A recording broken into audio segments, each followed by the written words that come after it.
Hi friends, welcome to my YouTube channel science for railways. ఈరోజు మనం RRB ALP CBT 2కి సంబంధించి basic science and ఇంజనీరింగ్లో భాగంగా ప్రాక్టీస్ సెట్ 14 గురించి మనం మాట్లాడుకుందాం. సో మనం ఇప్పటి వరకు ఏఎల్పి ప్రిపరేషన్లో భాగంగా 13 సెట్స్ మాట్లాడుకున్నాం. అవన్నీ కూడా డిఫరెంట్ టైప్స్ ఆఫ్ కాస్త మోడరేట్ టు హార్డ్ క్వశ్చన్స్ అన్నీ కూడా మనం గ్యాదర్ చేసి అవన్నీ కూడా మనం ఎంసీక్యూస్ లాగా మాట్లాడుకుంటూ వస్తున్నాం. ఈరోజు మనం 14 సెట్ మాట్లాడుకుందాం. ఈ సెట్లో కూడా చాలా important drawing, science, simple machines questions అనేవి ఉన్నాయి. వాటన్నిటినీ కూడా మనం క్లియర్గా క్వశ్చన్ బై క్వశ్చన్ మాట్లాడుకుంటూ వెళ్దాం. ఓకేనా? సో ఇక ఆలస్యం చేయకుండా మన వీడియోలోకి వెళ్దాం. అందరూ కూడా వీడియోని లైక్ చేసి హైప్ చేయడం మర్చిపోవద్దు. And don't forget to share this video. ఓకేనా? సో జూలై 29, 28 తారీఖులో ఎగ్జామ్ ఉందంటున్నారు. సో ఆల్మోస్ట్ మనకు 2 months ఉంది. మనం చాలా వరకు సిలబస్ కవర్ చేసాం. చాలామంది పిల్లలు 1-2 సార్లు క్లాసెస్ కూడా విన్నారు. అదేవిధంగా లాస్ట్ టైం చెప్పిన ప్రాక్టీస్ మారథాన్తో పాటు ఈ ప్రాక్టీస్ సెట్స్ కూడా మీరు చూస్తే కంపల్సరీగా మీ క్వశ్చన్స్ అన్ని కవర్ అవుతాయి. నేను మరికొన్ని క్వశ్చన్స్ మల్టిపుల్ ప్లాట్ఫామ్స్ నుంచి ఇంకా తీసుకొస్తూనే ఉంటాను. ఎగ్జామ్ జరిగే వరకు సెషన్ వెళ్తూనే ఉండిద్ది. మరి జాగ్రత్తగా ప్రాక్టీస్ అవుతూ ఉండండి. ఓకేనా? So let's get into our video. Our first question చూడండి, డ్రాయింగ్ క్వశ్చన్ అనమాట. Which of the following projection methods does not use projectors perpendicular to the projection plane అన్నాడు. ఓకేనా? కింది ప్రొజెక్షన్ పద్ధతుల్లో ఏది ప్రొజెక్షన్ ప్లేన్కు లంబంగా ప్రొజెక్టార్లను ఉపయోగించదు అన్నాడు. ఫస్ట్ మనకి 2 పదాలు తెలియాలి. ఒకటి ప్రొజెక్టార్స్, ఇంకోటి ప్రొజెక్షన్ ప్లేన్. ఇదొక పదం, ఇదొక పదం. ఈ 2 పదాలు తేడా తెలియాలన్నమాట. ఏంటి ప్రొజెక్టార్స్ అంటే? ఇదిగోండి, ప్రొజెక్టార్స్ అంటే ఇవన్నమాట. చూసారా, గీతలు గీసాం కదా, వాటిని ప్రొజెక్టార్స్ అంటారు. మరి ప్లేన్ ఆఫ్ ప్రొజెక్షన్ ఇదిగోండి, ఇది కనపడుతుంది చూసారా, రెడ్ కలర్లో చూపిస్తున్నాను చూసారా మీకు, దాన్ని ప్లేన్ ఆఫ్ ప్రొజెక్షన్ అంటారు. ఎప్పుడైనా సరే ఒక ఆబ్జెక్ట్ నుంచి లైట్ రేస్ అనేది ప్లేన్ ఆఫ్ ప్రొజెక్షన్ మీద ప్రొజెక్ట్ చేయబడతాయి. వీటినే ప్రొజెక్టార్స్ అంటారు. గుర్తుపెట్టుకోండి, ఇంకో భాషలో కూడా ఇంకో పదాన్ని ఏమంటారంటే లైన్స్ ఆఫ్ సైట్ అంటారు. మీకు ప్రొజెక్టార్స్ అన్నా లైన్స్ ఆఫ్ సైట్ అన్నా ఒకటే. ఆ 2 పదాలు వేరు అని అనుకోవద్దు. ఓకేనా? అయితే ఇక్కడ ఏమన్నాడు, ఈ ప్రొజెక్టార్స్ అనేవి ఈ ప్రొజెక్షన్ ప్లేన్కి పర్పెండిక్యులర్గా ఉండవు అన్నాడు. సామాన్యంగా ఎప్పుడైనా ప్రొజెక్టార్స్ ఎప్పుడు ఎలా ఉంటాయి అంటే ప్యారలల్ టు ఈచ్ అదర్ ఉంటాయి. ప్యారలల్ టు ఈచ్ అదర్ చూపిస్తాను చూడండి. ఇదిగోండి, ఇది ప్యారలల్, ఇది ప్యారలల్. చూసారు అన్నీ ఎలా ఉన్నాయి? ప్యారలల్గా ఉన్నాయి. ఇదిగోండి, ఇది ప్యారలల్, ఇది ప్యారలల్. అంటే ఒక ఆబ్జెక్ట్ దగ్గర నుంచి ఎప్పుడైతే ప్లేన్ ఆఫ్ ప్రొజెక్షన్ మీద కొన్ని ప్రొజెక్టర్స్ మనం డ్రా చేస్తామో అవి ప్యారలల్గా ఉంటాయి ఒకదానికొకటి. And perpendicular to plane of projection పర్పెండిక్యులర్గా ఉంటాయి. ఇదిగో చూసారా, పర్పెండిక్యులర్గా ఉన్నాయి. ఇది 90 degrees, ఇది 90 degrees, ఇది 90 degrees. అన్నీ ఎలా ఉన్నాయి? పర్పెండిక్యులర్గా ఉన్నాయి. ఇది ఎప్పుడు ఏ ప్రొజెక్షన్లో అంటే ఆర్థోగ్రాఫిక్ ప్రొజెక్షన్లో ఎప్పుడు అలా ఉంటాయి అన్నమాట. కానీ వాడు మనల్ని ఏమన్నాడు, ఎక్కడ పర్పెండిక్యులర్గా ఉండవు అన్నాడు. జాగ్రత్తగా చూడండి. ఇదిగోండి, methods does not use projectors are perpendicular does not use projectors perpendicular to the projection plane అన్నారు. దేంట్లో ఉండవు అంటే ఆబ్లిక్ వ్యూలో ఉండవు అన్నమాట. ఇదిగోండి ఆబ్లిక్ వ్యూ. ఆబ్లిక్ వ్యూలో చూస్తే అక్కడ పర్పెండిక్యులర్గా ఉండవు. మరి ఎక్కడ ఎలా ఉంటాయి అంటే ఇంక్లైన్డ్ టు ద ప్రొజెక్షన్కి కొంత యాంగిల్తో ఉంటాయి అన్నమాట. ఇప్పుడు మీకు క్లియర్గా ఇంకోసారి ఇమేజ్లోనే చూపిస్తాను. అది ఇవి జాగ్రత్తగా చూడండి. ఈ లైన్ కనపడుతుందా? ఈ లైన్ కనపడుతుందా? ఈ లైన్ కనపడుతుందా? ఈ లైన్ ఒకదానికొకటి ఎలా ఉన్నాయి? ప్యారలల్గా ఉన్నాయి. కానీ ప్లేన్ ఆఫ్ ప్రొజెక్షన్తో ఎలా ఉన్నాయి? కొంత యాంగిల్తో ఉన్నాయి. చూడండి, ఇదిగో ఇక్కడ యాంగిల్ ఉంది, ఇక్కడ యాంగిల్ ఉంది, ఇక్కడ యాంగిల్ ఉంది. అంటే ఈ 3 చోట్ల కూడా కొంత యాంగిల్తో ఈ ప్రొజెక్టార్స్ వచ్చి ప్లేన్ మీద ప్రొజెక్షన్ చేయబడ్డాయి అన్నమాట. సో ఆబ్లిక్ ప్రొజెక్షన్లో ఎలా ఉండిద్ది అంటే ఇంక్లైన్డ్గా ఉంటాయి. ఓకేనా. ఆర్థోగోనల్ ప్రొజెక్షన్ ఎలా ఉంటాయి, పర్పెండిక్యులర్గా ఉంటాయి. కానీ ఒకదానికోటి ఎలా ఉంటాయి, ఎప్పుడు ప్యారల్గా ఉంటాయి. ఈ విషయం గుర్తుపెట్టుకోవాలి. చాలా చాలా ఇంపార్టెంట్ పాయింట్ నేను చెప్పేది, డ్రాయింగ్లో కాస్త డెప్త్ పాయింట్ అనమాట. కాబట్టి ఆర్థోగోనల్ ప్రొజెక్షన్లో అయినా ఆబ్లిక్ ప్రొజెక్షన్లో అయినా ఈ ప్రొజెక్టర్స్ ఎలా ఉంటాయి, ప్యారల్గా ఉంటాయి. కానీ ప్లేనార్ ప్రొజెక్షన్తో అయితే ఇక్కడేమో పర్పెండిక్యులర్గా ఉంటాయి, ఆబ్లిక్ ప్రొజెక్షన్లో అయితే ఇంక్లైన్డ్గా ఉంటాయి. రెండు ఆన్సర్లు ఉంటాయి. ఆబ్లిక్ ప్రొజెక్షన్స్ అంటే ఇంక్లైన్డ్గా ఉంటాయి, ఆర్థోగ్రాఫిక్ అంటే పర్పెండిక్యులర్గా ఉంటాయి. కానీ ఒకదానికొకటి ఎలా ఉంటాయి, ప్యారలల్గా ఉంటాయి. ఈ మూడు క్వశ్చన్స్కి ఆన్సర్లు వేరువేరుగా ఉంటాయి. ఈ మూడు మీకు క్లియర్గా అర్థం అవ్వాలి. కాబట్టి ఎక్కడ పర్పెండిక్యులర్గా ఉండవు అన్నాడు. సో మన ఆన్సర్ ఏమవ్వాలి అప్పుడు, ఆబ్లిక్ ప్రొజెక్షన్ అవ్వాలి. So C option is the correct answer. మీరు ఐసోమెట్రిక్ తీసుకున్నా, ఆర్థోగ్రాఫిక్ తీసుకున్నా, యాక్సియోమెట్రిక్ తీసుకున్నా అక్కడ పర్పెండిక్యులర్గా ఉంటాయి. కానీ ఆబ్లిక్లో మాత్రమే ఉండవు. ఓకేనా. మరి ఆబ్లిక్లో పర్పెండిక్యులర్గా ఉండవు అంటే ఎలా ఉంటాయి, ఇంక్లైన్డ్గా ఉంటాయి. ఇంక్లైన్డ్గా ఉంటాయి. వెరీ ఇంపార్టెంట్ క్వశ్చన్ అనమాట, గుర్తుపెట్టుకోండి. చాలా చాలా ఇంపార్టెంట్. ఇలాంటి క్వశ్చన్స్ వచ్చినప్పుడు చాలా తక్కువ మంది సబ్జెక్ట్ అర్థం చేసుకుని పెట్టగలరు. ఎందుకంటే డ్రాయింగ్లో ప్రొజెక్షన్స్ అనే టాపిక్ అంత ఈజీ కాదు. ఓకేనా. సో చాలా బాగా అర్థం చేసుకుంటేనే మీరు క్వశ్చన్ ఆన్సర్ పెట్టగలరు. Coming to next question, daisy wheel printers is what type of printer అన్నాడు. నేను చాలాసార్లు చెప్పాను, ప్రింటర్స్లో మనకి ఏ రకాలు ఉంటాయి, రెండు రకాలు ఉంటాయి, impact, non impact. Impact printers దగ్గరికి మనం వచ్చామనుకోండి, ఇంపాక్ట్ ప్రింటర్స్లో రెండు రకాలు ఉంటాయి. ఒకటేమో క్యారెక్టర్ ప్రింటర్, ఇంకోటేమో లైన్ ప్రింటర్. ఈ క్యారెక్టర్ ప్రింటర్ అంటే మనకి దీనికి ఏమేమి వస్తాయి, దీని కిందకి ఒకటి డైజీ వీల్ ప్రింటర్ వస్తుంది. ఇంకోటి ఏమొస్తుంది, డాట్ మ్యాట్రిక్స్ ప్రింటర్ వస్తుంది. అదేవిధంగా దీని కిందకి ఏమొస్తున్నాయి, బ్యాండ్ ప్రింటర్ వస్తుంది. దీని కిందకే మనకి చైన్ ప్రింటర్ వస్తుంది. దీని కిందకే మనకి డ్రమ్ ప్రింటర్ వస్తుంది. ఓకేనా. ఇప్పుడు వాడు ఏమడిగాడు, డైజీ వీల్ ప్రింటర్ అనేది ఏ రకమైన ప్రింటర్ అన్నాడు. సో డైజీ వీల్ అనేది ఏంటి, ఇదిగోండి ఇక్కడ ఉంది, ఇది క్యారెక్టర్ ప్రింటర్, అందులోనూ ఇంపాక్ట్ ప్రింటర్. సో ఆన్సర్ ఏమవ్వాలి, ఇంపాక్ట్ ప్రింటర్. అలా మనం పెట్టగలగాలి. మీకు చాలాసార్లు క్లాసిఫికేషన్ ఇమేజ్ కూడా చూపించాను చాలా క్వశ్చన్స్లో. ప్రింటర్స్ అని రాగానే ఇంపాక్ట్, నాన్ ఇంపాక్ట్ నువ్వు వేరు చేసుకొని ఇలా చక్కగా పెట్టగలిగిన సామర్థ్యం మనం సంపాదించుకోవాలి. ఓకేనమ్మా. Coming to next question, computer నుంచి అడిగాడు. ర్యాన్సమ్ వేర్ ఈ సబ్సెట్ ఆఫ్ డాష్ అన్నాడు. ర్యాన్సమ్ వేర్ అనేది ఏంటి అన్నాడు. ఇది ఒక వైరస్కి సంబంధించింది అనమాట. సో కాబట్టి ఇది సబ్సెట్ ఆఫ్ మాల్వేర్. ఎప్పుడైతే మన కంప్యూటర్లోకి మాల్వేర్ వస్తుందో వైరస్ ఇంజెక్ట్ అయిందని అర్థం అనమాట. సో ఈ కంప్యూటర్ భాషలో ఈ వైరస్ని వైరసెస్ అని పిలుస్తూ ఉంటారు, బగ్స్ అని పిలుస్తూ ఉంటారు, వామ్స్ అని పిలుస్తూ ఉంటారు. గుర్తుపెట్టుకోండి, వెరీ ఇంపార్టెంట్. చాలా రకాలు ఉంటాయి అన్నమాట మాల్వేర్లో. ఓకేనా. మాల్వేర్లో మనకు రూట్ కిట్స్ ఉంటాయి. నెక్స్ట్ స్పైవేర్, ఈ పదం మీరు బాగా వినుంటారు, స్పైవేరు. ఇది కాకుండా ట్రోజన్ వైరస్, ఇవన్నీ కూడా వైరస్లకు సంబంధించిన అనమాట. యాంటీవైరస్ సాఫ్ట్వేర్లు ఉంటాయి, క్యాస్పర్స్కి, నార్టాను, ఇవి మనం కంప్యూటర్ మాట్లాడుకున్నప్పుడు క్లియర్గా మాట్లాడుకున్నాం.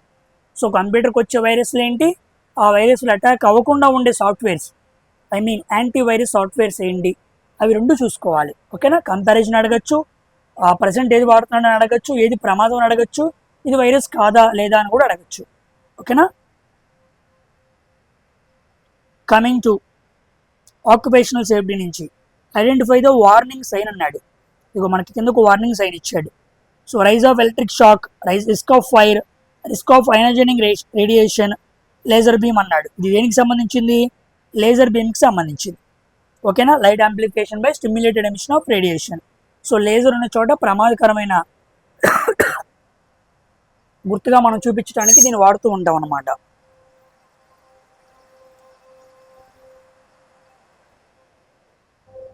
ఓకేనా. So warning sign laser beam అనమాట.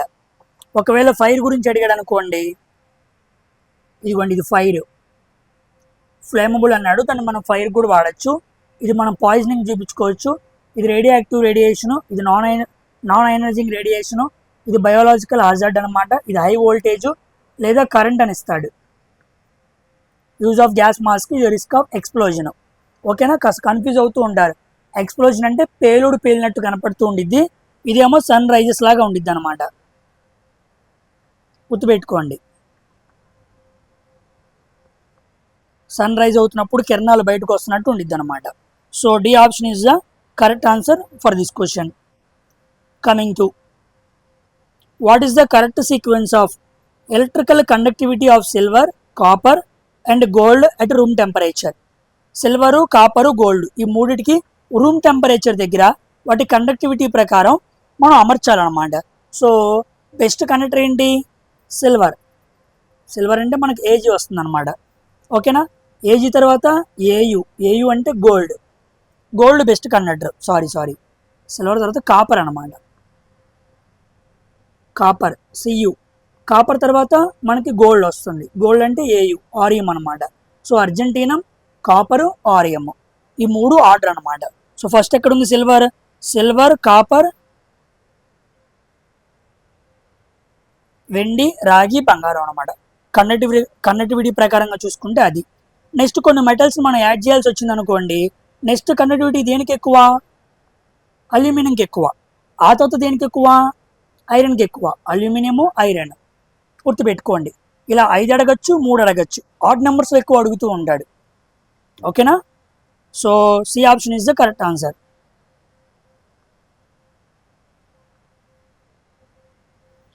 Coming to in the first angle projection presenting 6 standard views, the top view is located అన్నాడు. ఫస్ట్ యాంగిల్ ప్రొజెక్షన్లో టాప్ వ్యూని ఎక్కడ పెట్టి చూపిస్తాము అని అడిగాడు. ఓకేనా, ఇదిగోండి, ఇది ఫస్ట్ యాంగిల్ ప్రొజెక్షన్. ఇది ఫస్ట్ యాంగిల్ ప్రొజెక్షన్. ఓకేనా, ఈ ప్లాన్ అని కనపడుతుంది కదా, ఇది టాప్ వ్యూ అనమాట. ఇది ఫ్రంట్ వ్యూ, ఇది సైడ్ వ్యూ అనమాట. ఇదిగోండి, ఇక్కడేమో ఇది టాప్ వ్యూ, ఇది ఫ్రంట్ వ్యూ, ఇది సైడ్ వ్యూ అనమాట. ఇప్పుడు ఫస్ట్ యాంగిల్ ప్రొజెక్షన్లో ఏమన్నాడు? టాప్ వ్యూ ఎక్కడ ఉండిద్ది అని అడిగాడు. టాప్ వ్యూ ఎక్కడ ఉండిద్ది అని అడిగాడు. ఎక్కడుంది టాప్ వ్యూ? ఇదిగోండి, ఇది ఫ్రంట్ వ్యూ. ఫ్రంట్ వ్యూ కింద టాప్ వ్యూ ఉంది, అవునా కాదా? So below the front view. D option is the correct answer అనమాట. ఓకేనా, అదే ఒకవేళ థర్డ్ యాంగిల్ ప్రొజెక్షన్లో టాప్ వ్యూ ఎక్కడ ఉండిద్ది అన్నాడు అనుకోండి, ఎబో ద ఫ్రంట్ వ్యూ. ఇక్కడేమో ఎబో ఉంటుంది, మరి ఇక్కడేమో బిలో ఉంటుంది. గుర్తుపెట్టుకోండి, ఈ యాంగిల్ ప్రొజెక్షన్లో ఏది ఎక్కడ ఉండిద్ది అని చాలా ఇంపార్టెంట్. సో ఫ్రంట్ వ్యూ పక్కన మనకి సైడ్ వ్యూ ఉంటుంది, ఇక్కడ ఫ్రంట్ వ్యూ పక్కన మనకి సైడ్ వ్యూ ఉంటుంది. అవి మనం జాగ్రత్తగా చూసుకోవాలి. ఓకేనా, ఫ్రంట్ వ్యూ ఎప్పుడు కూడా మనకి ఏ ప్లేన్ మీద పడిద్ది? గుర్తుందా ఏ ప్లేన్ మీద పడిద్దో? ఏ ప్లేన్ మీద పడిద్ది? వర్టికల్ ప్లేన్ మీద పడిద్ది. టాప్ వ్యూ ఎప్పుడు కూడా హారిజాంటల్ ప్లేన్ మీద పడిద్ది. సైడ్ వ్యూ ఎప్పుడు కూడా ప్రొఫైల్ ప్లేన్ లేదా ఆక్సిలరీ ప్లేన్ అంటారు, ఆ ప్లేన్ మీద పడిద్ది. కనపడేదేమో వ్యూ, ఎక్కడ పడుతుందో దాన్ని ప్లేన్ అనాలి, దీన్ని ప్లాన్ అనాలి. గుర్తుపెట్టుకోండి, టాప్ వ్యూలో పడే ఇమేజ్ని ప్లాన్ అని పిలవాలి, ఫ్రంట్ వ్యూలో కనపడే ఇమేజ్ని ఎలివేషన్ అనాలి, సైడ్ వ్యూలో కనపడేదాన్ని ఎండ్ ఎలివేషన్ అనాలి. ఫ్రంట్ ఎలివేషన్ వేరు, ఎండ్ ఎలివేషన్ వేరు. కొన్నిసార్లు మనకి సైడ్ వ్యూ అనే పదాలు వాడకుండా end elevation, front elevation, plan అని ఈ పదాలు ఇచ్చి కన్ఫ్యూజ్ చేస్తాడు. సారీ, ఓకేనా, కన్ఫ్యూజ్ చేస్తే మీరు కన్ఫ్యూజ్ అవ్వకూడదు, క్లారిటీగా పెట్టాలన్నమాట. ఓకేనమ్మా, నెక్స్ట్ క్వశ్చన్ ఇదిగోండి, డ్రాయింగ్ నుంచి ఇది కూడా మస్తు క్వశ్చన్ అనమాట. చూడండి, what is the maximum number of auxiliary views of any given object అన్నాడు. గరిష్ట సహాయక వీక్షణాల సంఖ్య ఏదైనా ఇచ్చిన వస్తువుకి ఎంత అన్నాడు. ఎంత ఉండిద్ది? ఇన్ఫైనైట్ ఉంటాయి అన్నమాట. ఏంటి అసలు దీని అర్థం ఏంటి అంటే, కింద మీకు చెప్పాను, దీన్ని మనం ఏమనాలి? లైన్ ఆఫ్ సైట్ అని ఇచ్చాడు. చూడండి ఇక్కడ ఏమన్నాడు? లైన్ ఆఫ్ సైట్, లేదా వాడికి నేను ఇందాక ఏ పేరు పెట్టాను? ప్రొజెక్టార్స్ అనాలి. ఈ ప్రొజెక్టార్స్ అనేవి ఒక ఆక్సిలరీ వ్యూ మనం చూడాలి అనుకున్నప్పుడు ఇన్ఫైనైట్ గీసుకోవచ్చు అనమాట. అంటే ఇన్ఫైనైట్ ప్రొజెక్టార్స్ గీసి మనం ఒక ఆబ్జెక్ట్ని చూపించవచ్చు, డ్రాయింగ్లో రిప్రజెంట్ చేయొచ్చు. ఓకేనా. ఈ లైన్ ఆఫ్ సైట్ ప్యారలల్గా ఉన్నాయి అనుకోండి, ఇదిగోండి ఇలా ఉన్నాయి చూసారు అన్ని ప్యారలల్గా, దాన్ని ప్యారలల్ ప్రొజెక్షన్ అంటారు. ఈ లైన్ ఆఫ్ సైటు ఒక పాయింట్ దగ్గర నుంచి ఇలా వచ్చినాయి అనుకోండి, దాన్ని పర్స్పెక్టివ్ ప్రొజెక్షన్ అంటారు. అంటే ఇక్కడ ప్రొజెక్టార్స్ అనేవి ఎలా కనపడుతున్నాయో ఆ విధానాన్ని బట్టి ప్రొజెక్షన్ పేరు మారుతుంది అనమాట. ఇక్కడేమో ప్యారలల్గా ఉన్నాయి కాబట్టి ప్యారలల్ ప్రొజెక్షను, ఇక్కడేమో ఒక నుంచి వెళ్ళినాయి కాబట్టి పర్స్పెక్టివ్ ప్రొజెక్షన్, ఒక దగ్గర నుంచి వెళ్ళినాయి కాబట్టి. ఓకేనా. ఇక ఆటోమేటిక్గా మీకు తెలుసు దీన్ని ఏమంటారు, ప్లేన్ ఆఫ్ ప్రొజెక్షన్ అంటారు. కాబట్టి ఆక్సిలరీ వ్యూస్లో ఎప్పుడైనా ఒక గివెన్ ఆబ్జెక్ట్ని మనం చూడాలి అనుకున్నప్పుడు ఎన్ని ప్రొజెక్టార్స్ గీసుకోవాలో అవన్నీ గీసుకో, నెంబర్ ఆఫ్ ఇన్ఫైనైట్ గీసుకొని నువ్వు రిప్రజెంట్ చేసుకోవచ్చు దేన్ని, ఇచ్చిన ఆబ్జెక్ట్ని అనమాట. ఓకేనా. మంచి క్వశ్చన్. డ్రాయింగ్లో అయితే 2-3 క్వశ్చన్స్ గట్టిగా కనపడ్డాయి, వాటిని ప్లేస్ చేసి నేను క్లియర్గా ఎక్స్ప్లెయిన్ చేస్తున్నాను. డ్రాయింగ్ ఎవరైతే వింటారో వాళ్ళకి క్లారిటీ వచ్చింది, వినని వాళ్ళకి అర్థం కాదు. ఓకేనమ్మా. చెబుతున్నాను కదా, వినటం గొప్ప కాదు, సబ్జెక్ట్ని గుర్తుపెట్టుకోవాలి. అర్థమైందా. అన్ని సెట్లు పూర్తి చేశాను, 4 సార్లు వినేశాను, that's not the mandatory. Subject ఎంత బాగా ఎక్కించుకున్నావు, ఇన్ని రోజులు గడిచిన తర్వాత సబ్జెక్ట్ అంతా మత్తులాగా ఎక్కాలన్నమాట పైకి. Coming to the given equation provides the property of motion of an object traversing a circular path. What is we in this equation అన్నాడు. మనకి ఏసీ అని ఇచ్చాడు. ఏసీ అంటే ఏంటి, సెంట్రిపీటల్ యాక్సలరేషన్. ఒక వస్తువు ఒక కేంద్రకం ఆధారం చేసుకొని ఇలాగా సర్క్యులర్ వేలో తిరుగుతున్నప్పుడు దీనికి వెలాసిటీ, దీనికి ఆర్ ఉండిద్ది అనమాట. అప్పుడు మనం సెంట్రిపీటల్ గుర్తు త్వరణం కనుక్కోవాలనుకోండి, ఫార్ములా ఏంటి, ఏసీ ఈక్వల్ టు v²/r అని ఇచ్చి వాట్ ఈజ్ వి, వి అంటే ఏంటి అన్నాడు. డిస్టెన్సా కాదు, సర్ఫేస్ ఏరియానా కాదు, ఇంటెన్సిటీయా కాదు, స్పీడ్ అనమాట. ఇక్కడ మనం విని స్పీడ్ లేదా వెలాసిటీగా మనం రిప్రజెంట్ చేయొచ్చు అనమాట, గుర్తుపెట్టుకోండి. So V for velocity, R for radius అనమాట. వెలాసిటీ అనేది మారుతూ ఉంటుంది సర్క్యులర్ యాక్సలరేషన్లో, సర్క్యులర్గా తిరుగుతున్నప్పుడు. సో సెంట్రిపెటల్ యాక్సలరేషన్ అంటే v²/r. ఎప్పుడైనా మీకు వెలాసిటీ ఇచ్చి రేడియస్ ఇస్తాడు, మీకు యాక్సలరేషన్ కనుక్కోమంటాడు. తెలుసు కదా యాక్సలరేషన్ యూనిట్స్ ఏంటో, మీటర్/సెకండ్². ఓకేనా.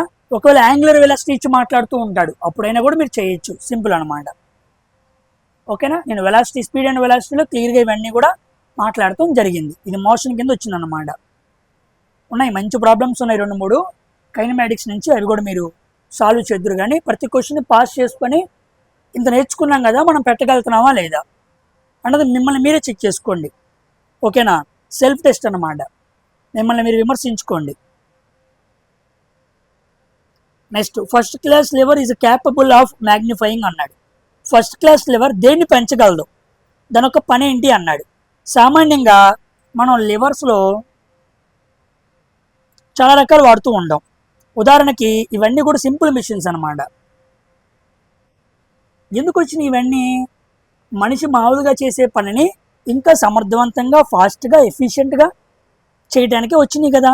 దీంట్లో ఏముంటాయి, ఫస్ట్ లివర్స్ ఉండిద్ది సింపుల్ మిషన్స్లో, తర్వాత మనకి పుల్లీస్ ఉంటాయి, తర్వాత మనకి వీల్ ఉండిద్ది, తర్వాత మనకి ఇంక్లైన్డ్ ప్లేన్ ఉండిద్ది, తర్వాత మనకి ఏముండిద్ది, స్క్రూ ఉండిద్ది,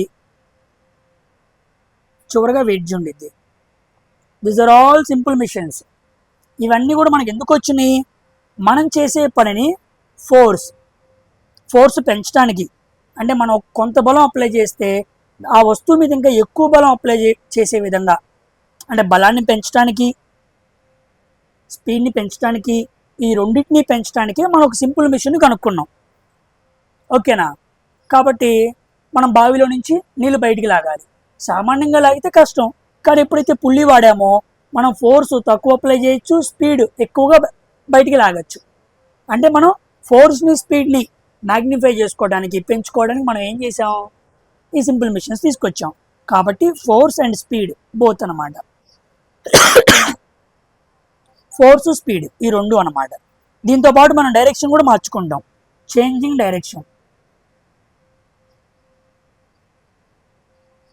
సో ఫోర్సు, స్పీడు, డైరెక్షన్ ఈ 3 పారామీటర్స్లో మార్పులు చేసుకొని ఒక వస్తువుని మనకు అనుగుణంగా సమర్థవంతంగా మార్చుకొని పనిని సులభతరం చేయడానికే వచ్చినవే సింపుల్ మిషన్స్. ఓకేనమ్మా. తర్వాత which of the following network devices used for converting large LAN LAN network with the small LAN networks అన్నాడు. లార్జ్ LAN నెట్వర్క్ అంటే లోకల్ ఏరియా నెట్వర్క్ని స్మాల్ లోకల్ ఏరియా నెట్వర్క్తో కనెక్ట్ చేయాలన్నమాట. అలా చేయడానికి మనం ఏం వాడాలన్నాడు. సో లార్జర్ ల్యాన్ని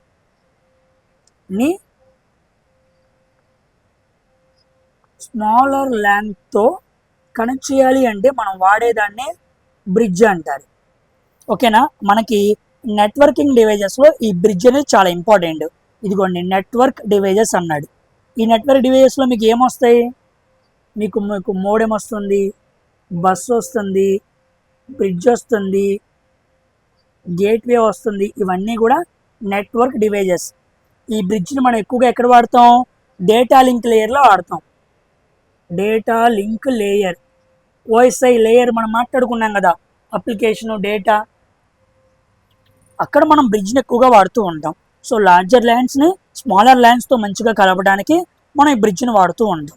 గుర్తుపెట్టుకోండి, వెరీ వెరీ ఇంపార్టెంట్. ఇది కాకుండా బాగా ఎగ్జామ్స్లో గేట్వే కూడా అడుగుతున్నాడు. దీన్ని కూడా చూసుకోండి.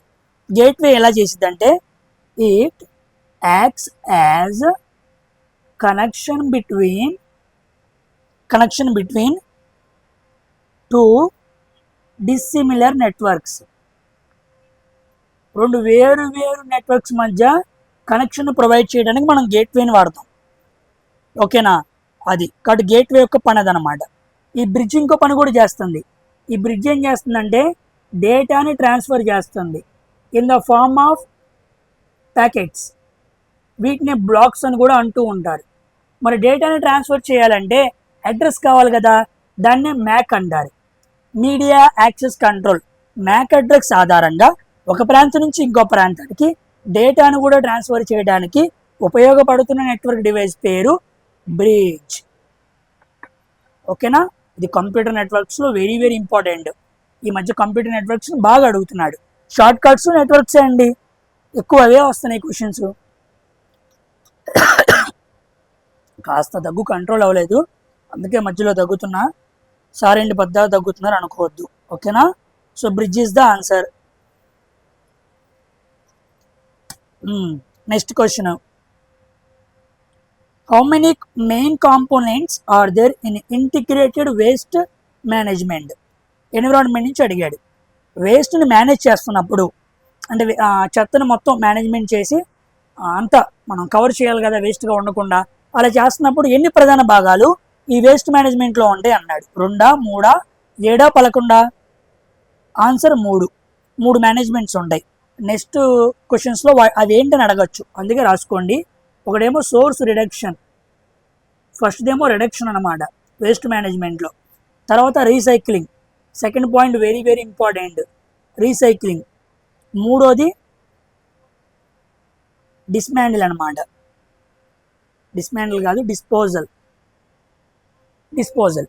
ఎంత బాగా రీసైక్లింగ్ చేసాం, ఎంత డిస్పోజ్ చేసాం అనేది చాలా ఇంపార్టెంట్. ఈ 2 సెక్షన్స్ చాలా చాలా important. These are the main 3 components in any waste management. ఓకేనా. ఈ మధ్య ఈ వాటర్ మేనేజ్మెంటు, ఈ వేస్ట్ మేనేజ్మెంటు ఇవి బాగా అడుగుతున్నాడు. వీటిని ప్రభుత్వం సమర్థవంతంగా చేయడానికి ఏ పద్ధతులు వాడాలి, ఎలా ఉన్నాయని చెప్పి అవి బాగా అడుగుతున్నాడు. ఫోకస్ చేయండి. ఓకేనా. Next question, in a given diagram is a symbol of. ఇచ్చిన డయాగ్రామ్ సింబల్ ఏంటి అన్నాడు. ఇది ఆల్రెడీ నేను చూపించాను కూడా ఇందా మీకు. ఇదిగోండి, మీరు ఎంతమంది పట్టుకున్నారో లేదో నాకు తెలియదు కానీ ఇదిగోండి బయో హజార్డ్ చెప్పానా, బయో హజార్డ్. కాబట్టి ఈ సింబల్ అర్థం ఏంటి, ఫిజికల్ హజార్డ్ కాదు, కెమికల్ హజార్డ్ కాదు, బయోలాజికల్ హజార్డ్. ఓకేనా. బయోలాజికల్ అంటే ఏంటి, వైరస్లకు సంబంధించి, బ్యాక్టీరియాకి సంబంధించి, ఫంగైకి సంబంధించి వచ్చే ప్రమాదకరమైన రోగాలు, ఆ రోగాలు ఉన్న ప్రాంతాలు వాటిని రిప్రజెంట్ చేయడానికి మనం ఈ హజార్డ్ సింబల్స్ని వాడుతూ ఉంటాం. Biological hazard. హజార్డ్ అంటే ప్రమాదం అన్నమాట. ఓకేనా? ఇది కూడా మనకి సేఫ్టీ అండ్ హజార్డ్స్ కింద అడిగాడు. Next question.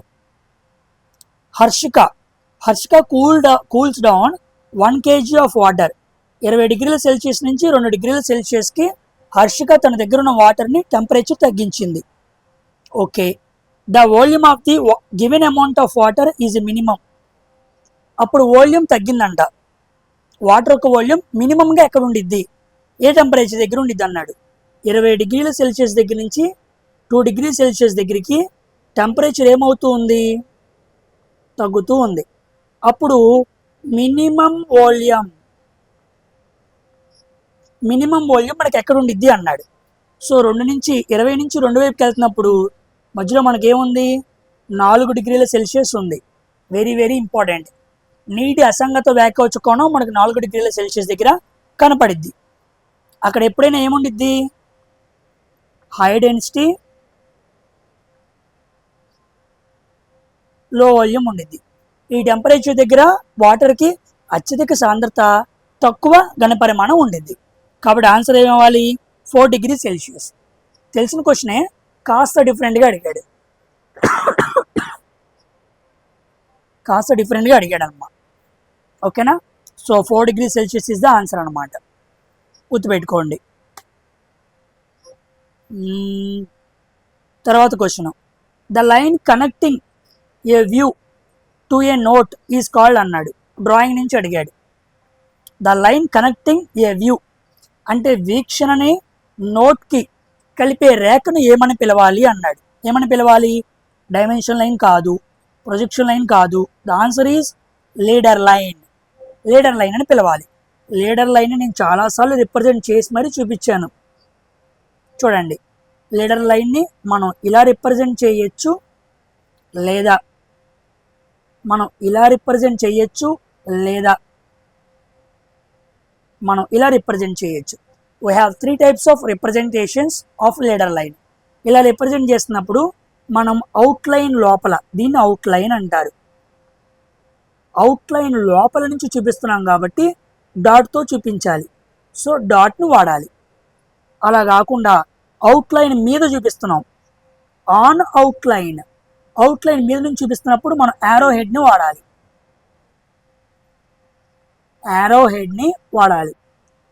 ఎప్పుడైతే మనం ఇలా డైమెన్షన్ లైన్ మీద చూపిస్తున్నామో అప్పుడు మనం డాట్ని వాడాల్సిన పని లేదు, యారో హెడ్ని కూడా వాడాల్సిన పని లేదు. ఈ రెండింటిని వాడాల్సిన పని లేదు. ఓకేనమ్మా? వెరీ వెరీ ఇంపార్టెంట్ లీడర్ లైన్ని రిప్రజెంటేషన్. లీడర్ లైన్ ఎలా ఉండకూడదు? లీడర్ లైన్ వర్టికల్గా ఉండకూడదు. ఎలా ఉండకూడదు? హారిజాంటల్గా ఉండకూడదు. ఎలా ఉండకూడదు? కర్వ్డ్గా ఉండకూడదు. ఈ 3 రకాలుగా ఉండకూడదు. మరి ఎలా ఉండాలి? కొంత యాంగిల్తో ఉండాలి. Not less than 30 degrees. ఒక కన్వీనియంట్ యాంగిల్తో ఇంక్లైన్డ్గా చూపించాలి తప్ప నువ్వు ఎప్పుడు కూడా హారిజాంటల్గా, వర్టికల్గా, కర్వ్డ్గా చూపించకూడదు. ఇదిగోండి, సమ్ యాంగిల్. ఓకేనమ్మా? క్లారిటీ వచ్చిందా? చాలా చాలా ఇంపార్టెంట్ ఇవన్నీ కూడా. Coming to next question. Which of the following is not a lever కానిది ఏంటి అన్నాడు. ఓకేనా? Knife blade is a lever, scissor is a lever, seesaw is a lever. Bell crank అనేది లివర్ కాదనమాట. ఇదిగోండి ఈ పిక్చర్లో మీకు కనపడుతుంది, అదే బెల్ క్రాంక్ అనమాట. దీన్ని ఎక్కడ మనం వాడతామంటే ఇది ఒక సస్పెన్షన్ డివైస్గా మనం వాడుతూ ఉంటాం. మనం వాడతాం తప్ప it's not a simple machine. ఇది సింపుల్ మిషన్ కిందకి రాదు. కాబట్టి bell crank is the answer అనమాట. ఓకేనా? Bell crank is the answer. Coming to next question. With reference to the sources of water pollution which of the following is true. నీటి కాలుష్య మూలాల గురించి కింది వాటిలో ఏది నిజం అన్నాడు. చూద్దాం. Natural resources, domestic sources, agricultural sources, industrial sources. అంటే నీటి కాలుష్యం అనేది ఎక్కడి నుంచి వచ్చింది? న్యాచురల్గా వచ్చింది. అంటే సాయిల్ పొల్యూట్ అవ్వటం, అర్థమైందా? వరదలు లాంటివి రావటం, దానివల్ల ఏమైంది? వాటర్ పొల్యూట్ అయితే లేదా? డొమెస్టిక్, ఇంట్లో చెత్త వాటర్లో పడేయడం. అగ్రికల్చర్, పొలాల చెత్త వాటర్లో పడేయడం. ఇండస్ట్రియల్, కొన్ని పరిశ్రమలు వాటి వేస్ట్ మెటీరియల్స్ని వాటర్లో డిస్పోజ్ చేయడం. సో అన్ని కారణాల వలన కూడా వాటర్ అనేది ఏమవుతుంది? పొల్యూట్ అవుతుంది. సో ABCD అన్ని ఆప్షన్స్ తీసుకోవాలి. సో న్యాచురల్గా, డొమెస్టిక్గా, అగ్రికల్చరల్గా అండ్ ఫైనల్లీ ఇండస్ట్రియల్గా వాటర్ అనేది పొల్యూట్ అవుతుంది. ఓకేనా? Coming to next question. Position of a body with respect to time is given by the equation అన్నాడు. చాలా ఇంపార్టెంట్ ఇది, జాగ్రత్తగా చూడండి. ఇది సింపుల్గా చదువుతాను నేను. So position of a body ఇచ్చాడు. పొజిషన్ ఆఫ్ ఏ బాడీ అంటే మనం ఏం చెప్పుకోవచ్చు? డిస్ప్లేస్మెంట్ దగ్గర మాట్లాడుకోవచ్చు. ఓకేనా? So X is a displacement with respect to time ఇచ్చాడు. Is given equation the velocity of the body is t = 1 second is అని అడిగాడు. సామాన్యంగా ఇది మనకి డిస్ప్లేస్మెంట్ అనుకున్నాం అనుకోండి. So velocity equal to change in displacement dx/dt అనమాట. ఇక్కడ కొన్నిసార్లు డిఫరెన్షియేషన్ చేయాల్సి వచ్చింది. సో వెలాసిటీకి మనకు కావాలి అంటే వాడిచ్చిన పొజిషన్ లేదా డిస్ప్లేస్మెంట్ని విత్ రెస్పెక్ట్ టు టైం మనం డిఫరెన్షియేషన్ చేయాలి. Because change in displacement by time వేసామనుకోండి మనకి వెలాసిటీ వచ్చింది. So differentiation of d/dt of ఆ మొత్తం వేసుకోవాలి. a t³ plus b t² plus ct plus d అనమాట. సింపుల్ డిఫరెన్షియేషన్ చేసినప్పుడు ఏమైందంటే ఈ 3 ముందుకు వచ్చింది, t³ అనేది పవర్ తగ్గిద్ది అనమాట.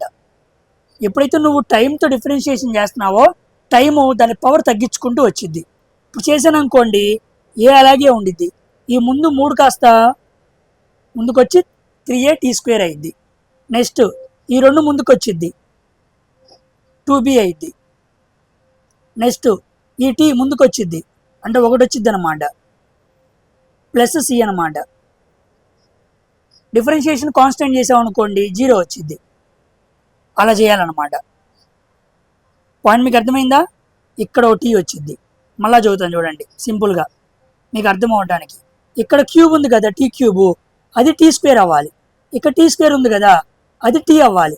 ఇక్కడ t ఉంది కదా అది సంథింగ్ 1 అవ్వాలి. అంటే డిఫరెన్షియేషన్ చేసినప్పుడు ఈ టీతో ఒక టీ పోయిద్ది అనమాట. అప్పుడేమైంది? ఇది ముందుకు వస్తే 3a t², ఇది ముందుకు వస్తే 2bt ప్లస్ c అనమాట. ఇలా మనం సాల్వ్ చేసుకోవాలి. ఇప్పుడు టీ వాల్యూ ఎంతని పెట్టాడు? 1 అని పెట్టాడు. 1 సబ్స్టిట్యూట్ చేయండి. సారీ, అసలు దగ్గుదగ్గట్ల, ఒక్క నిమిషం. ఇప్పుడు టీ వాల్యూ 1 పెడదాం. So 3a 1² plus 2b 1 plus c అనమాట. ఇప్పుడు మనకేమొచ్చింది? 3a plus 2b plus c. So 3a plus 2b plus c ఎక్కడుంది? సి ఆప్షన్ ఇదిగోండి. సో డిఫరెన్షియేషన్ చేసినప్పుడు ఏమైందంటే ఈ ముందు ఆ పవర్లో ఉన్నది ముందుకు వచ్చింది, టీ దాని పవర్ తగ్గిద్ది. కాబట్టి t³ కాస్త t² అయింది, t² కాస్త t అయింది, t కాస్త సంథింగ్ ఏమీ లేకుండా పోయింది.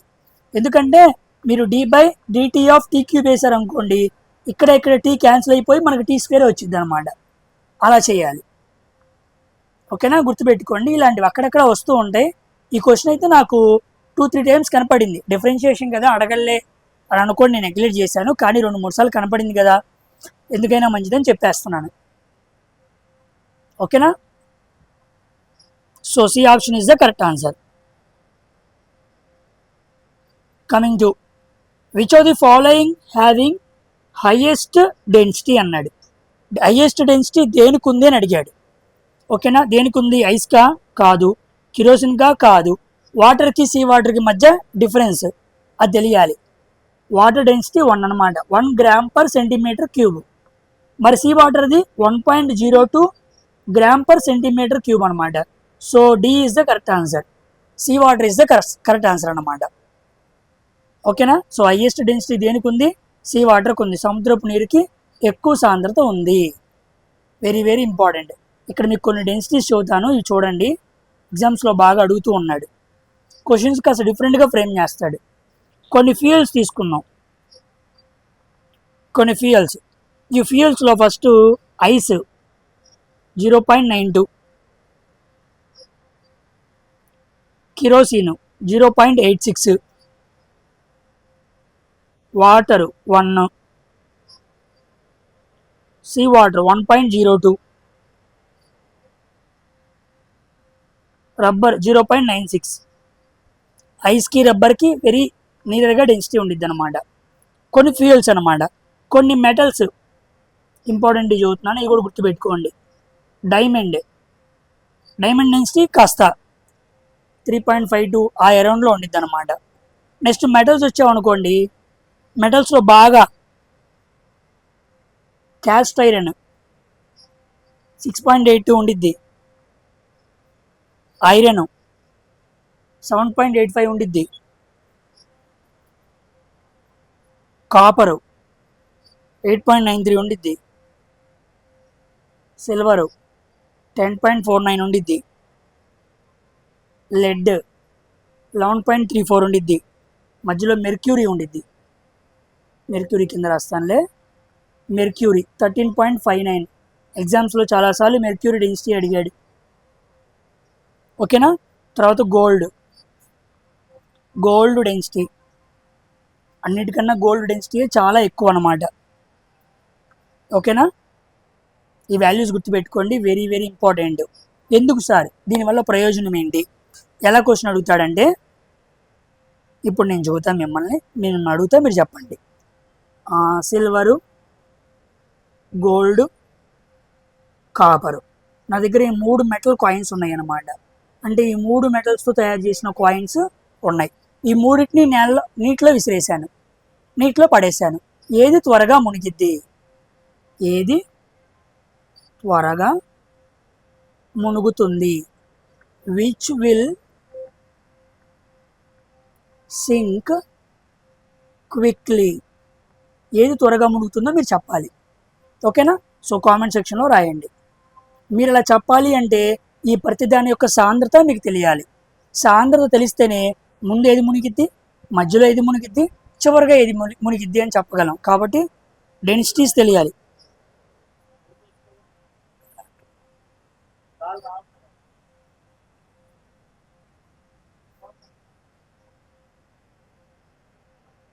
డెన్సిటీ తెలియాలన్నమాట. కాబట్టి సాంద్రతలు తెలిస్తేనే ఇలాంటి క్వశ్చన్స్ మనం ఆన్సర్ చేయగలం. సో మీరు ఆన్సర్ చేయండి. మీకు సిల్వరు, గోల్డ్, కాపరు ఈ 3 ఇచ్చారు. ఈ 3లో ఏది త్వరగా మునుగుతుంది, ఏది లేటుగా మునుగుతుంది. ఓకేనా. ఆర్డర్లో చెప్పండి కామెంట్ సెక్షన్లో. ఇదైతే గుర్తుపెట్టుకోండి, వెరీ వెరీ ఇంపార్టెంట్. ఇలాంటి క్వశ్చన్స్ని ఇంకా ఫ్రేమ్ చేసే అవకాశం ఉంది. Next question, which one of the following is the correct answer. Correct answer ఏంటి అన్నాడు. 1 డెసిమీటర్ ఈక్వల్ టు, అన్ని మిల్లీమీటర్లు అడిగాడు.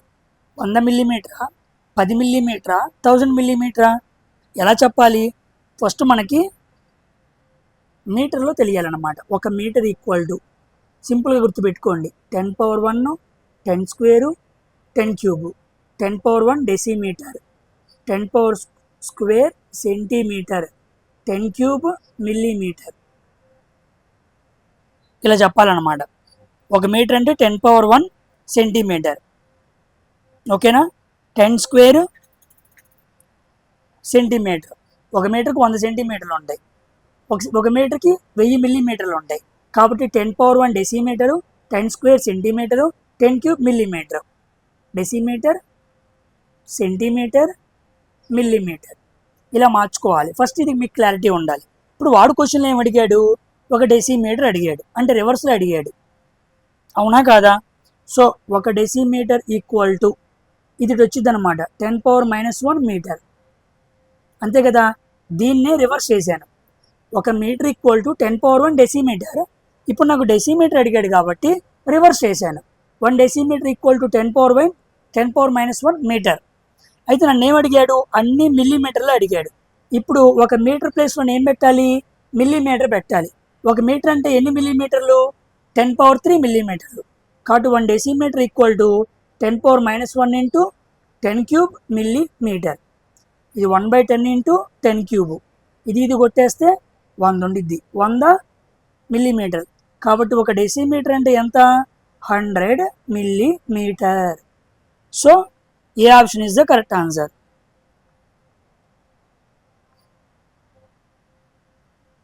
పాయింట్ మీకు అర్థమైందా? కన్వర్షన్ సింపుల్, జాగ్రత్తగా చేసుకోవాలి. మీకు ఇది రావాలి, ఇది ఎప్పుడూ మీకు గుర్తుండాలన్నమాట, క్లారిటీగా రాసుకోవడానికి. 1 మీటర్ అంటే 10⁻1లో స్క్వేర్లో క్యూబ్లో పక్కన రాసుకొని, వాడు డెసిమీటర్ అడిగినప్పుడు దాన్ని మీటర్లోకి మార్చుకొని, మళ్ళీ మీటర్ని మనకు తగ్గట్టుగా, అది స్క్వేర్ అయితే స్క్వేరు, క్యూబ్ అయితే క్యూబు తగ్గట్టుగా మార్చుకోవాలి. ఇలా క్లారిటీగా చేసుకుంటేనే మీరు ఆన్సర్ కరెక్ట్గా పెట్టగలరు, లేకపోతే భలే కన్ఫ్యూజ్ అవుతారు. అది మీకు తెలియాలంటే మీరు ప్రతి క్వశ్చన్ని పాస్ చేసుకుని ఆన్సర్ చేయండి, అప్పుడు మీకే అర్థమైద్ది మీరు ఎంత తడబడుతున్నారు అన్న విషయం. Next, a ball is thrown vertically upwards with initial velocity 30 metre per second. U value ఇచ్చాడు 30 metre per second. Okay, what is its position above the ground at the end of the 6 seconds. 6 సెకండ్లు గడిచిన తర్వాత ఆ వస్తువు యొక్క పొజిషన్ ఏంటి, ఆ బాల్ పొజిషన్ ఏంటి అన్నాడు. జీ వాల్యూ కూడా ఇచ్చాడు. G value equal to 10 metre per second square మనం కనుక్కోవాలి.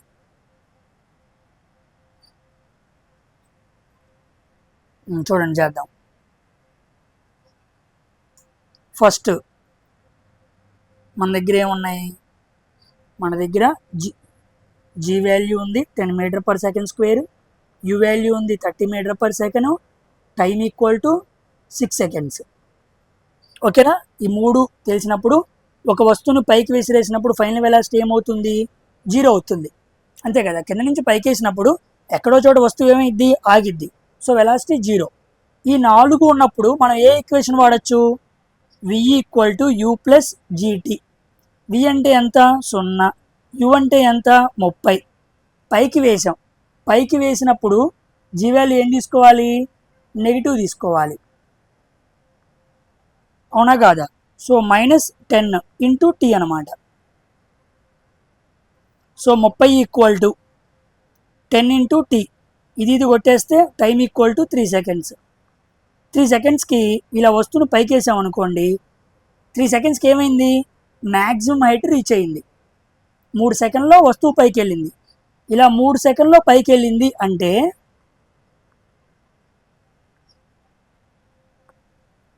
నెక్స్ట్ 3 సెకండ్లో ఏమైంది? కిందకు వస్తుంది. మొత్తం ఎన్ని సెకండ్లు? 6 సెకండ్లు. క్వశ్చన్లో కూడా వాడు మనకి ఎంత ఇచ్చాడు? 6 సెకండ్లు ఇచ్చాడు. అంటే 6 సెకండ్ల తర్వాత వస్తువు ఎక్కడి నుంచి మొదలైందో అక్కడికే వస్తుంది. కాబట్టి వస్తువు పొజిషన్ లేదా డిస్ప్లేస్మెంట్ ఏమవ్వాలి? 0 అవ్వాలి. So A option is the correct answer. ఓకేనా? క్లారిటీ వచ్చిందా? ఫస్ట్ నేను టీ కనుక్కున్నాను, అప్పుడు నాకు మ్యాక్సిమం వెలాసిటీ 0 అయ్యేంత వరకు వస్తువు పైకి వెళ్ళిద్దని విషయం నాకు అర్థమైంది. ఆ తర్వాత ఏమైపోయింది? మిగిలిన 3 సెకండ్లకి కిందకు వచ్చింది. సో 6 సెకండ్ల తర్వాత పొజిషన్ అడిగాడు, అప్పుడు ఏమవ్వాలి? 0 అవ్వాలి. మంచి question. So A option is the correct answer. Coming to a wheel and axle. Wheel and axle కూడా రకమైన సింపుల్ మిషన్ అని చెప్పాను మీకు నేను. Are used to raise weight of 240 kgs. The radius of the wheel is 50 centimeters and axle is 10 centimeters. When a force 75 kg is applied on the wheel, the weight is raised with a uniform velocity. Find the mechanical advantage and velocity ratio. ఇచ్చిన data రాసుకుందాం. First మనకు wait ఇచ్చాడు 240 kgs. Wait అన్నా load అన్నా ఒకటే అర్థం వస్తుంది, ఓకేనా? Next మనకి ఫోర్స్ ఇచ్చాడు, ఫోర్స్ అన్నా లేదా ఎఫర్ట్ అన్నా ఒకే అర్థం వస్తుంది. 75 kgs ఇచ్చాడు. తర్వాత ఒక వీల్ ఇచ్చాడు పెద్దది, దాని చుట్టూ ఒక చిన్న యాక్సిల్ ఇచ్చాడు. ఈ వీల్ ఇలా తిరుగుతూ ఉండిద్ది. వీల్ తిరిగిందనుకోండి, వీల్కి జాయింట్గా ఉన్న యాక్సిల్ కూడా తిరుగుతుంది అనమాట. వీల్ రేడియస్ ఏమో క్యాపిటల్ ఆర్, యాక్సిల్ రేడియస్ ఏమో స్మాల్ ఆర్. ఎందుకంటే వీలు పెద్దగా ఉండిద్ది, ఇరుసు చిన్నగా ఉండిద్ది, ఓకేనా? ఇప్పుడు మనల్ని ఏమడిగాడు? మెకానికల్ అడ్వాంటేజ్ అడిగాడు. జాగ్రత్తగా చూడండి.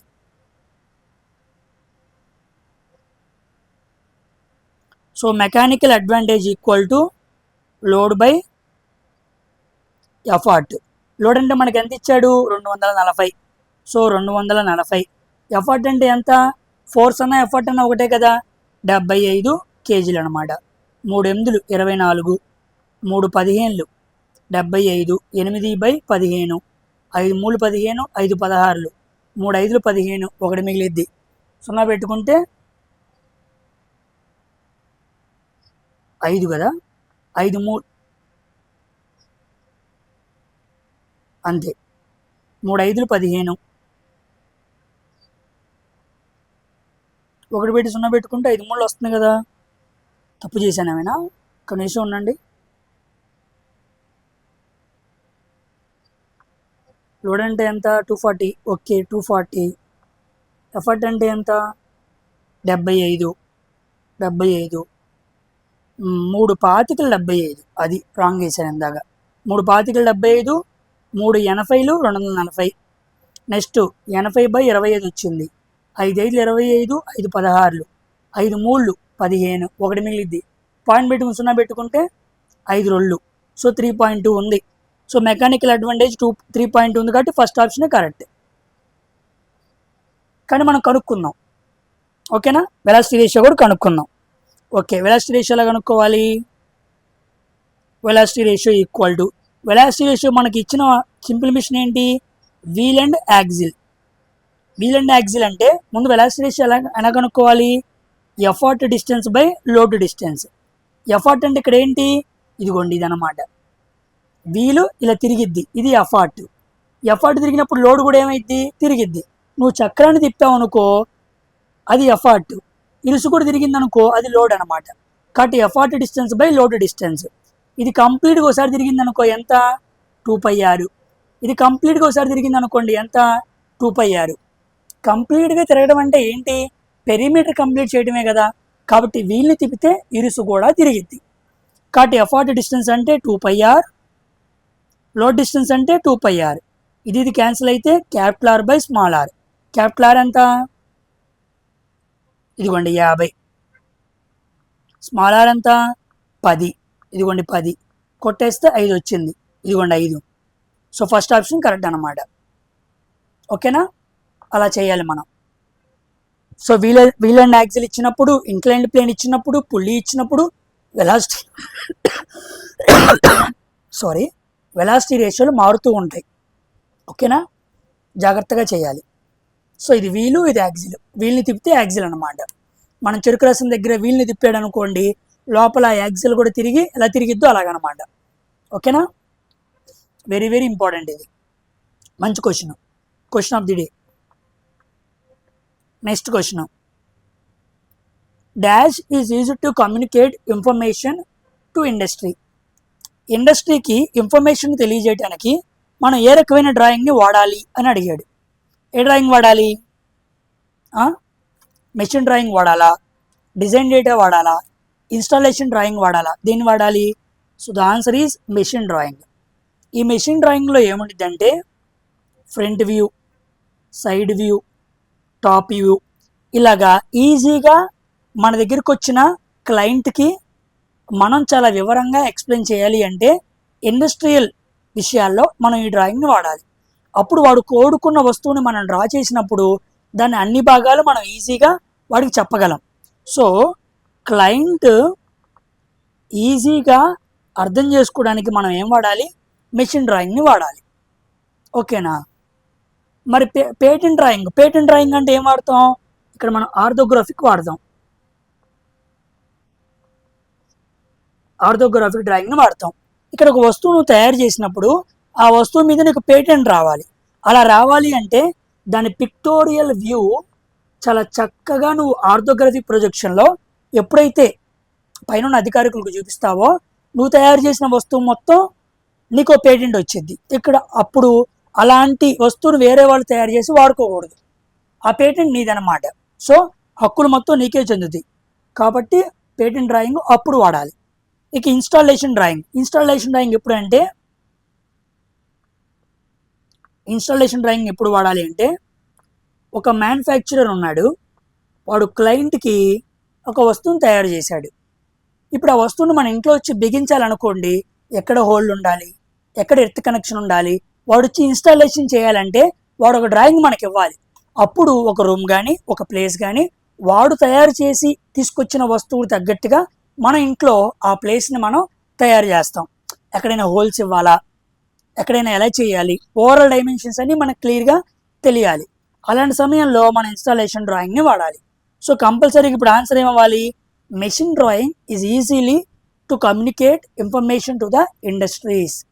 ఇండస్ట్రీస్లో ఎన్నో వస్తువులు తయారు చేస్తూ ఉంటాం, అప్పుడు మనం మెషిన్ డ్రాయింగే కరెక్ట్. ఓకేనా? Very very important. Next question. A bicycle is moving on a straight road at a constant speed. The wheels of the cycle exhibit అన్నాడు. ఒక సైకిల్ స్థిరమైన వేగంతో వెళ్తుంది, సరళరేఖ మార్గంలో వెళ్తుంది. సైకిల్ చక్రాలు ప్రదర్శించే చలనం ఏంటి అన్నాడు. ఏ మోషన్ ఉంటాయి?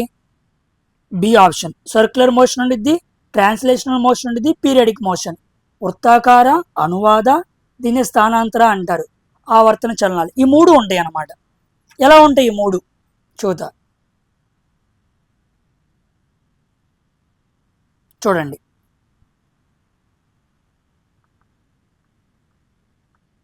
ఇప్పుడు సైకిల్ తగ్గుతున్నప్పుడు సైకిల్ ముందు చక్రం అనేది ఏమైంది? టోటల్ కంప్లీట్ సర్కంఫరెన్స్ని కవర్ చేసేది. అవునా? ఒక సర్కిల్ కంప్లీట్గా పూర్తయింది అనుకోండి, అప్పుడు సర్క్యులర్ మోషనేగా, సో అది అవుతుంది. నెక్స్ట్ ట్రాన్స్లేషనల్ ఎలా కవర్ అవుతుంది? ట్రాన్స్లేషనల్ స్థానాంతర మోషన్ అంటే ఎలా చెప్పాలి? ఏమీ లేదు, సేమ్ వెలాసిటీతో సేమ్ డైరెక్షన్లో, అర్థమైందా? సేమ్ వెలాసిటీతో సేమ్ డైరెక్షన్లో వెళుతూ ఉందనుకోండి, దాన్ని ట్రాన్స్లేషన్ మోషన్ అంటారు. సేమ్ వెలాసిటీతో వెళ్తుంది, సేమ్ డైరెక్షన్లో వెళ్తుంది, దట్ ఈస్ కాల్డ్ స్థానాంతర మోషన్. సో సైకిల్ ట్యూబ్ అలాగే వెళ్ళిద్ది. Next periodic motion. Periodic motion అంటే ఎలాగా అంటే same motion repeats after a fixed time interval. ఒక ఫిక్స్డ్ టైం ఇంటర్వెల్లో సేమ్ మోషన్ రిపీట్ అవుతూ వచ్చింది అనుకోండి, అప్పుడు దాన్ని పీరియాడిక్ మోషన్ అంటాం. ఇప్పుడు సైకిల్ ఇలా వెళ్తుంది, ఇలా చూసినప్పుడు ఇలా చూసినప్పుడు ఇలా చూసినప్పుడు ఈ టైం పీరియడ్లో ఒకే మోషన్లో వెళ్ళింది, మళ్ళీ ఇలా చూసినప్పుడు ఇలా చూసినప్పుడు ఇలా చూసినప్పుడు ఈ టైం పీరియడ్లో ఒకే మోషన్లో వెళ్ళింది. So same motion in fixed interval of time, దాన్ని మనం ఏమనాలి? పీరియాడిక్ మోషన్ అనాలి. సో ఈ మూడు కూడా ఒక సైకిల్ తొక్కుతున్నప్పుడు సైకిల్ వీల్కి మనం అబ్జర్వ్ చేయగలిగిన చలనాలు అన్నమాట. కాబట్టి B option is the correct answer. వృత్తాకార, స్థానాంతర, ఆవర్తన చలనాలు మూడు ఉంటాయి. ఓకేనమ్మా? అర్థమైందా? Coming to poor house keeping hazard comes under అన్నాడు. పూర్ హౌస్ కీపింగ్ అంటే ఇంటిలో హౌస్ కీపింగ్ సరిగ్గా లేదు, లేదా ఆఫీస్లో సరిగ్గా హౌస్ కీపింగ్ సరిగ్గా లేదు అంటే ఉంచాల్సిన వస్తువులు కానీ, కుర్చీలు కానీ, లైట్ కానీ, ఏదైనా సరే ఇంట్లో ఆఫీస్లో ఉండవలసిన వస్తువులు దాని క్రమం సరిగ్గా లేకపోతే దానివల్ల కలిగే హజార్డ్ని ఏమనాలన్నాడు. సైకలాజికల్ హజార్డ్ కాదు, మెకానికల్ హజార్డ్ కాదు, ఎలక్ట్రికల్ హజార్డ్ కాదు, ఎర్గోనామిక్ హజార్డ్స్ అంటారు వీటిని. ఈ ఎర్గోనామిక్ హజార్డ్స్ వల్ల ఏం జరిగిద్దంటే, ఉదాహరణకి నువ్వు ఆఫీస్కి వెళ్తున్నావు, చైర్ పొజిషన్ సరిగ్గా లేదు. చైర్ పొజిషన్ సరిగ్గా ఉండాల్సింది ఎవరు? చైర్ని క్లీన్ చేసిన తర్వాత అక్కడ ఉండే హౌస్ కీపింగ్ స్టాఫ్ దాన్ని చక్కగా ఉంచాలి. లేకపోతే ఏమైద్ది? చైర్లో కూర్చున్న నీ నడు దెబ్బతినిద్ది. దానివల్ల ఏమైద్ది? ఎర్గోనామిక్ హజార్డ్ అనమాట, నీ శరీరం దెబ్బతినిద్ది.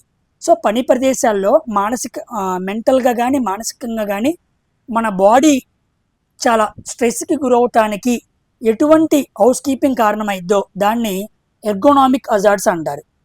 గుర్తుపెట్టుకోండి. ఇదే కాకుండా ఒక ఆఫీస్కి వెళ్ళావు, లైట్ సరిగ్గా ఉండాలి, లైట్ సరిగ్గా లేకపోతే నీ కళ్ళు బాగా దెబ్బతింటాయి, దానివల్ల నీ కళ్ళు ప్రమాదమే కదా. ఒక ఎల్ఈడి పెట్టాల్సిన చోట పెట్టలేదు, ఒక డల్ లైట్ పెట్టారు, దానివల్ల నీ కళ్ళు దెబ్బతింటాయి, అది కూడా ఒక ప్రమాదం. అటువంటి హజార్డ్స్ని పూర్ హౌస్ కీపింగ్ వల్ల వచ్చినాయి అన్నమాట. సరిగ్గా ఆ పనులు చేసే వ్యక్తులు సరిగ్గా నిర్వహించకపోవడం వల్ల చిన్న చిన్న జరిగే ప్రమాదాలు దీర్ఘకాలికంగా మనల్ని చాలా దెబ్బతీస్తాయి. ఆ హజార్డ్స్ని ఎర్గోనామిక్ అంటారు, గుర్తుపెట్టుకోండి. ఎర్గోనామిక్ అంటే ఇలాంటివి అన్నమాట. పని ప్రదేశాల్లో వస్తువులు కానీ వేరేవి కానీ చాలా సక్రమంగా ఉండనప్పుడు కలిగే ప్రమాదాలు. ఓకేనా, ఈ పదం చాలా ఇంపార్టెంట్, ఈ మధ్య బాగా కనపడుతుంది, గుర్తుపెట్టుకోండి. Next, how many major components are in environment? ఎన్విరాన్మెంట్లో పర్యావరణంలో ఎన్ని ప్రధాన భాగాలు ఉన్నాయి అన్నాడు. 5, 3, 2, 4? ఆన్సర్ 4. 4 ఉంటాయి. ఏంటా 4? ఫస్ట్ది అట్మాస్ఫియర్, భూమి చుట్టూ ఆవరించిన గాలిపొర. నెక్స్ట్ బయోస్పియర్, జీవులు, జీవరాశులు, వృక్షాలు అన్నీ ఉన్నాయి అన్నమాట. నెక్స్ట్ హైడ్రోస్పియర్, హైడ్రోస్పియర్ అంటే వాటర్ అన్నమాట. ఆ తర్వాత లిథోస్పియర్, లిథోస్పియర్ అంటే సాయిల్, మినరల్స్ ఇవన్నీ అనమాట. So atmosphere, biosphere, hydrosphere, lithosphere, ఈ మొత్తాన్ని కలిపి మనం ఎన్విరాన్మెంట్ అనాలి. ఎన్విరాన్మెంట్లో 4 రకాల ప్రధాన భూభాగాలు ఉంటాయి. ఇవన్నీ కూడా చాలా ఇంపార్టెంట్. ఓకేనా, గుర్తుపెట్టుకోండి. ఇందాక ఇలాంటిది ఒకటి వచ్చింది, వేస్ట్ మేనేజ్మెంట్లో మొత్తం ఎన్ని కాంపోనెంట్స్ ఉన్నాయి? 3 కాంపోనెంట్స్ ఉన్నాయి. ఎన్విరాన్మెంట్లో ఎన్ని ఉన్నాయి? 4 ఉన్నాయి. ఓకేనా, very very important. Next question, which of the following keyboard shortcuts will you press to minimize all programs and computer screen and display the desktop? అంటే కంప్యూటర్ మీద కనపడుతున్న అన్ని ప్రోగ్రామ్స్ మినిమైజ్ చేసి డెస్క్టాప్ మాత్రమే కనపడాలంటే మనం ఏం చేయాలి? విండోస్ ప్లస్ డి కీని ప్రెస్ చేయాలన్నమాట. D for desktop. Windows plus D మనం నొక్కామనుకోండి, అప్పుడు ఏమైంది? మనం కనపడుతున్న అన్ని ప్రోగ్రామ్స్ అన్నీ క్యాన్సిల్ అయిపోయి మినిమైజ్ అయిపోయి మనకి డెస్క్టాప్ మాత్రమే కనపడిద్ది. So C option is the correct answer, windows plus desktop. గుర్తుపెట్టుకోండి. A car speedometer shows reading of 50 kmph. Car నడుపుతున్నావు, కార్లో స్పీడోమీటర్ ఉండిద్ది, అది నీ నీ స్పీడ్ని చూపిస్తూ ఉండిద్ది. ఇప్పుడు ఆ స్పీడ్ ఏం తెలియజేస్తుంది? 50 కిలోమీటర్ల కారు స్పీడు నీ కారులో కనపడింది. దాని అర్థం ఏంటి? అది కార్ యావరేజ్ స్పీడా, కార్ ఇన్స్టాంటేనియస్ వెలాసిటీయా, కార్ యావరేజ్ వెలాసిటీయా, కార్స్ ఇన్స్టాంటేనియస్ స్పీడా? ఈ 4 ఏది అన్నాడు. So D option is the correct answer, car తక్షణ వడి అంటారు. 50 కిలోమీటర్లు చూపించింది అంటే ఆ పలానా సెకండ్లో కారు 50 కిలోమీటర్ల స్పీడ్తో వెళ్తుంది. నువ్వు యాక్సిలరేట్ చేసావు అనుకో, నెక్స్ట్ సెకండ్లో ఏమైంది? స్పీడ్ పెరిగిద్ది. నువ్వు యాక్సిలరేషన్ తగ్గించావు అనుకో, నెక్స్ట్ సెకండ్లో ఏమైంది? స్పీడ్ తగ్గిద్ది.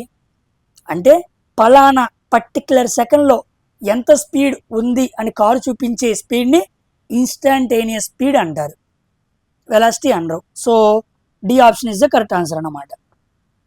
ఓకేనమ్మా. So coming to final question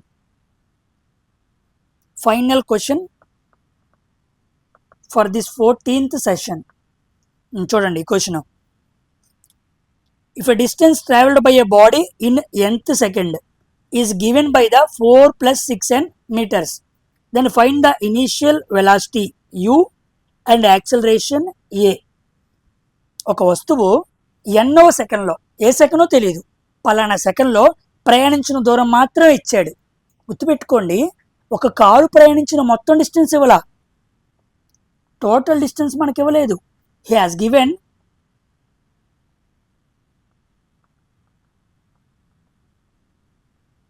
nth second distance, అంటే పలానా సెకండ్లో ప్రయాణించిన దూరాన్ని మాత్రం ఇచ్చాడు. అలా ఇచ్చి మనల్ని యాక్సిలరేషను అండ్ త్వరణం వెలాసిటీ కనుక్కోమన్నాడు. ఓకేనా, ఇప్పుడు ఎలా చేయాలో చూద్దాం.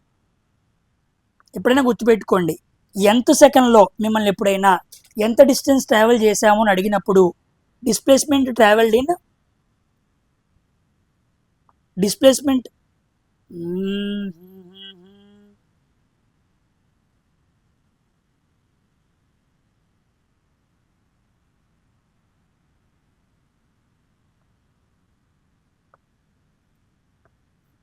ఇక్కడే చూస్తే జాగ్రత్త చూడండి. సో ఎన్ అంటే nth సెకండ్లో ప్రయాణించిన దూరం equal to u plus a/2 × 2n - 1. ఈ ఫార్ములా వెరీ వెరీ ఇంపార్టెంట్, గుర్తుపెట్టుకోండి. u plus a by 2 into 2n minus 1. దీన్ని కాస్త లోపలికి వెళ్ళి మనం సాల్వ్ చేసాం అనుకోండి, చూడండి ఎలా వచ్చిద్దో. u plus a by 2 into 2n, ఇది క్యాన్సిల్ అయిపోతే an మైనస్ a బై 2. దీనికి కాస్త రాశాను అనుకోండి, 4 minus a by 2 plus an, ఇలా రాశాను. ఓకేనా? ఇప్పుడు మనం జాగ్రత్తగా గమనిస్తే క్వశ్చన్ చూడండి. క్వశ్చన్లో మనకేమి ఇచ్చాడు, 4 ప్లస్ 6n అని ఇచ్చాడు. ఇక్కడ నాకేముంది, 4 minus a by 2 plus an ఉంది. సో ఇదే కదా డిస్టెన్స్, ఎంత సెకండ్లో ప్రయాణించిన డిస్టెన్స్ అని వాడిచ్చిన వాల్యూ, నేను తీసుకొచ్చిన వాల్యూ రెండు ఎలా ఉన్నాయి, న్యూమోనిక్స్ చూస్తుంటే మ్యాచ్ అవుతున్నాయి. మ్యాచ్ చేద్దాం. 4 minus a by 2 plus an equal to 4 plus 6n. ఇప్పుడు ఈ 4 మైనస్ a బై 2 4 ఈక్వల్ అయింది, an ఏమో 6nకి ఈక్వల్ అయింది, అంతే కదా. So an equal to 6n. n cancel చేస్తే ఏ వాల్యూ ఎంత వచ్చింది, 6 వచ్చింది. సో ఏ వాల్యూ 6 ఎక్కడ ఉంది, ఇదిగోండి, ఇది ఉంది, ఇది ఉంది. సో బి కాదు, డి కాదు, నా ఆన్సర్ ఏకి సికి మధ్యలో ఉంది. ఓకేనా? ఇప్పుడు ఏ వాల్యూ 6 వచ్చింది కదా, దీంట్లో పెడదాం. 4 minus a by 2 equal to 4. ఇదిగోండి, దీనికి ఈక్వల్ చేశాను అనమాట. ఏ వాల్యూ ఎంత, 6. So 4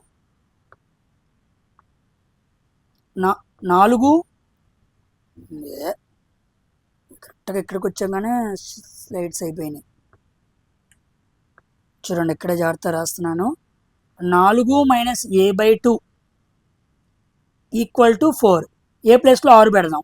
4 minus 6 by 2 equal to 4. 2 1 2 3. అవునా కాదా? ఇది యు 4 కాదు, యు.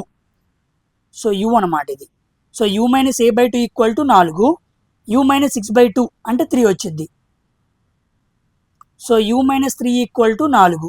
యు ఈక్వల్ టు ఎంత వచ్చింది, 7 వచ్చింది అనమాట. సో ఆన్సర్ ఇక్కడ ఇదిగోండి 7. ఓకేనా? సో అలా కనుక్కోవాలి, సింపుల్ అనమాట. మీకు క్లారిటీ రాకపోతే నేను మళ్ళీ ఇక్కడ సాల్వ్ చేసి చూపిస్తాను. చూడండి, ఒక స్లైడ్ క్యాన్సిల్ చేస్తే సరిపోయింది.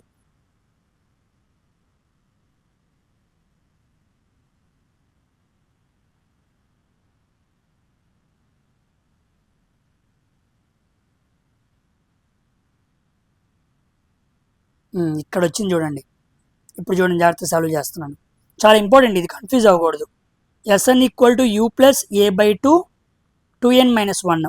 మళ్ళీ సాల్వ్ చేస్తున్నాను.